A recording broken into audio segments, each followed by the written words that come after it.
جس بچے کے ایگزام میں اچھے نمبر آئے ہیں اس کا مطلب کیا ہے؟ اس کا مطلب یہ ہے کہ اس کے پاس ایک خاص اسکل سیٹ ہے.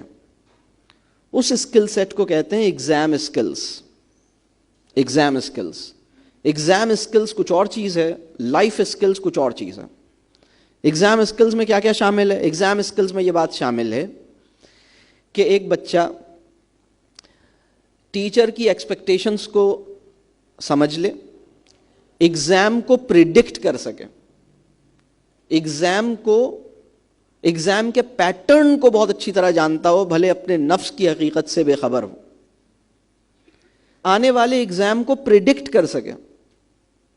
وہ بچہ جو آنے والے ایگزامینیشن پیپر کو 70% پریڈکٹ کر سکتا ہے وہ ایگزام میں کامیاب ہوگا.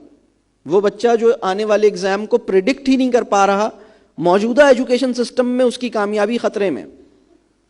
دوسری بات، وہ بچہ جو ایگزامینر کی ایکسپیکٹیشنز کو سمجھ سکے، وہ بچہ جو ایگزامینیشن کے پیٹرن کو بہت اچھی طرح سمجھ سکے، وہ بچہ جو آنے والے ایگزام کو پریڈکٹ کر سکے کہ اس میں کیا مجھ سے پوچھا جا سکتا ہے، اور پھر ان تین چیزوں کو سامنے رکھ کر مجھے کیا نہیں سیکھنا اور کیا سیکھنا ہے اس کا تعین کر سکے.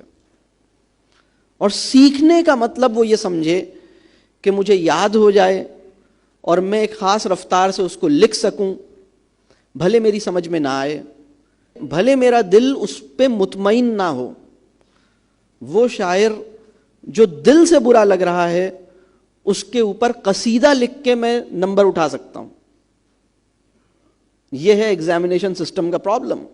تو پہلے یہ سمجھیں کہ ایگزامز کیا بلا، کس بلا کا نام ہے ایگزامز جو ہمارے ایجوکیشن سسٹم کے اندر موجود ہے. تو ایگزامینر کی سائیکی کو سمجھ سکے، ایگزامینیشن کے پیٹرن کو سمجھ سکے، آنے والے ایگزام کو پریڈکٹ کر سکے، اور اس کے بعد اپنی اسٹڈی کے گولز کو ریسیٹ کر سکے. اور پھر وہ اسٹڈی جو ہے وہ سلیکٹیو اسٹڈی ہے، وہ کمپریہنسو اسٹڈی نہیں ہے. یعنی اگر کسی بچے کو یہ پتا ہو کہ ایگزام میں صرف 4 احادیث پوچھی جائیں گی تو وہ بچہ 5ویں حدیث آپ کے خیال میں پڑھنے پہ راضی ہو جائے گا یا نہیں ہوگا؟ آپ کا کیا خیال؟ نہیں ہوگا. حدیث کے پڑھنے کے لیے کیا یہ وجہ ہونی چاہیے